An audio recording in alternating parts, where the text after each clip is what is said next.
रसिक हो नमस्कार. मध्यंतरी धुळे जिल्ह्यामध्ये एक जातीय दंगल झाली आणि त्या दंगलीनंतर पोलिसांनी काही आरोपींना अटक केली, न्यायमूर्तींसमोर उभं केलं. न्यायमूर्तींसमोर स्वतःची बाजू मांडत असताना हे आरोपी असं म्हणतात की न्यायमूर्ती महोदय, आम्ही कुठल्याही पद्धतीचा गुन्हा केलेला नाही, तर आम्ही आमच्या धर्माच्या रक्षणासाठी समोरच्या धर्मातील माणसं मारली. त्यावेळेला त्या विचारांवरती व्यक्त होत असताना न्यायमूर्तींनी दिलेलं उत्तर मला वाटतं आजच्या माझ्या विषयाचा सार सांगून जातं. त्यावेळेला न्यायमूर्ती महोदय असं म्हणतात की हा देश कुठल्याही एका धर्मावर किंवा धर्मग्रंथावर चालत नाही, तर हा देश फक्त आणि फक्त संविधानावरती चालतो आणि या देशाचा राष्ट्रधर्म हा मानवतावाद आहे.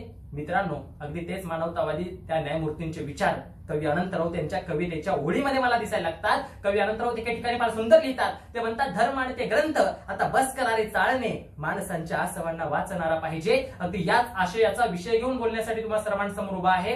नमस्कार, मी स्पर्धक अक्षय मारुती येळके, इचलकरंजी कोल्हापूरवरून विषय मांडतोय, धर्मग्रंथ बस करारे चाळणे, माणसांच्या आसवांना वाचणारा पाहिजे. मित्रांनो, जॉन स्टुअर्ट मिल आपल्या एका लेखात लिहितो की धर्म हा नीतीचा महान शत्रू आहे, तर कार्ल मार्क्स म्हणतो धर्म ही अपुची गोळी आहे जी समाजाला गुंगीत ठेवण्याचं काम करते. मात्र वास्तवात जगातला प्रत्येक धर्म, जगातल्या प्रत्येक धर्मातील तत्वज्ञान आणि जगातला प्रत्येक धर्मग्रंथ आम्हाला काय शिकवतो? तर मित्रांनो, ख्रिश्चन धर्म शिकवतो की we all are the servant of the God, तर मुस्लिम धर्म सांगतो की अल्लाह के बंदे हम, तर हिंदू धर्म सांगतो ही सारीच प्रभूची लेकरे.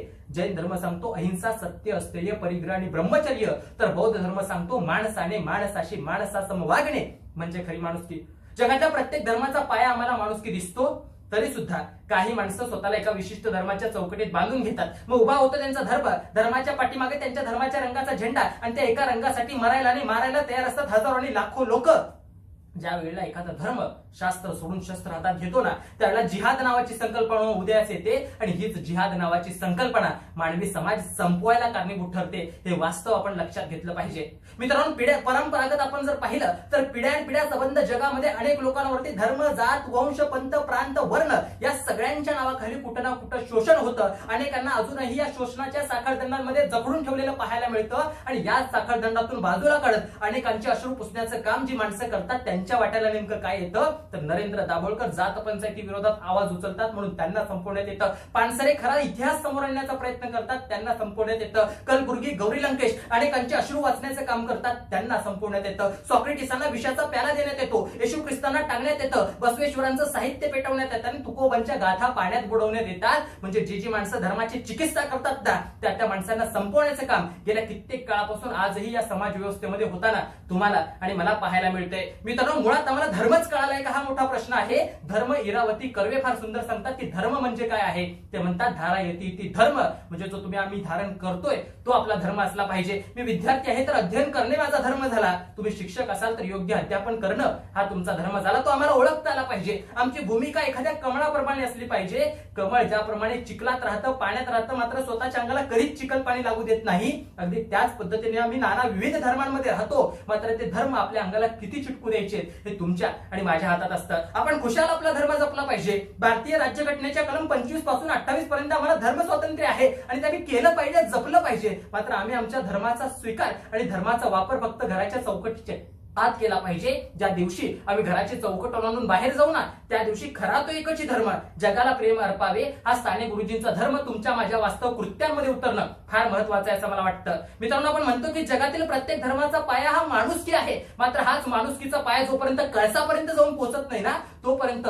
इथं होणारे अन्याय अत्याचार, तोपर्यंत इथं होणारे वाद, इथं होणारे दंगे थांबणार नाहीत असं माझं स्पष्ट मत आहे. आणि यासाठीच अनेक लेखक, अनेक कवी काम करताना दिसतात. कवी उमेश सुतार आपल्या एका कवितेत फार सुंदर लिहितात. ते म्हणतात की सिस्टरीन बाई, निरोप द्या माझा त्या जातीचा दाखला लिहिणाऱ्या साहेबाला, की जात आणि धर्माचा रकाना रिकामाच सोड म्हणावं. आणि अगदी हेच विचार वास्तवात सुद्धा उतरवताना अनेक जण दिसतात. आणि राजन खान सारखा साहित्यिक स्वतःच्या मुलाच्या जातीच्या दाखल्यावरती जात माणूस आणि धर्म माणुसकी लिहिताना मला दिसायला लागतो आणि वास्तवात उतरवताना दिसायला लागतो. अगदी मला वाटतं हे विचार आपण देखील वास्तवात उतरवणं तितकंच गरजेचं आहे. ज्यावेळेला परंपरागत आपण बघतोय अनेकांवरती अन्याय अत्याचार होतो, मात्र त्या काळांवरती त्याच लोकांचे अश्रू पुसण्याचं काम देखील अनेकांनी केलं. इतिहासात जर पाहिलं तर तथागत गौतम बुद्ध असतील, भगवान महावीर असतील किंवा मग तुकोबार आणि ज्ञानेश्वर माऊलींनी तर अनेकांच्या व्यथा आपल्या साहित्यातून मांडल्या आणि छत्रपती शिवाजी महाराज शंभूराजांनी तर त्या व्यथा दूर करण्याचं काम केलं होतं. आणि 19व्या-20व्या शतकामध्ये जर आपण पाहिलं तर फुले शाहू आंबेडकर असतील किंवा राजा राममोहन रॉय असतील किंवा अण्णाभाऊ साठे असतील यांनी अनेकांचे अश्रू वाचण्याचं काम केलं, ते पुसण्याचं काम केलं आणि ते मांडण्याचं सुद्धा काम केलं. आणि आता 21व्या शतकात आपल्या महाराष्ट्राचा जर विचार केला तर पुण्यामधलं अवचट नावाचं दाम्पत्य, तिथली व्यसनाधीनता दूर झाली पाहिजे, अनेकांच्या घरामध्ये सुख आलं पाहिजे याच्यासाठी प्रयत्न करतं. तर सोलापूर मधलं देशपांडे नावाचं दाम्पत्य विदर्भात जातं आणि अनेकांचे पाण्याचे प्रश्न सोडवताना दिसायला लागतं. बाबा आमटे असतील, प्रकाश बाबा आमटे असतील, स्वतःचं संपूर्ण आयुष्य त्या आदिवासी पाड्यांमधील त्या लोकांसाठी खर्ची घालतात. आणि डॉक्टर अभय बंग अनेक लहान लहान त्या मुलांवरती उपचार त्या गडचिरोलीमध्ये करताना दिसतात. आणि सिंधुताईसारखी माय अनेक लेकरांना धर्म न बघता उराशी कवटाळण्याचं काम करते. ही सगळी माणसं धर्म वाचत नाहीत, धर्म चाळत नाहीत, तर फक्त आणि फक्त माणूस वाचण्याचं काम करतात. आणि या कोरोनानं मला वाटतं खरा धर्म तुम्हाला आणि मला शिकवला. ज्या कोरोना कालखंडामध्ये माणसं परमेश्वराचा धावा करत होती की हे ईश्वरा आम्हाला या संकटातून वाचवले, त्यावेळेला त्या परमेश्वरानं सुद्धा स्वतःच्या मंदिराची दारं बंद करून घेतली होती. मंदिर, मस्जिद, चर्च, गुरुद्वार सगळीकडे लॉकडाऊन होतं, सगळीकडे सॅनिटायझेशन केलं जात होतं. त्यावेळेला भुकेलेल्या पोटाने अनेक माणसं म्हणत होती की रोटी से बडा ईश्वर और भूख से बडा मजहब हो तो हमें बता देना, हमें उस भगवान से मिलना है.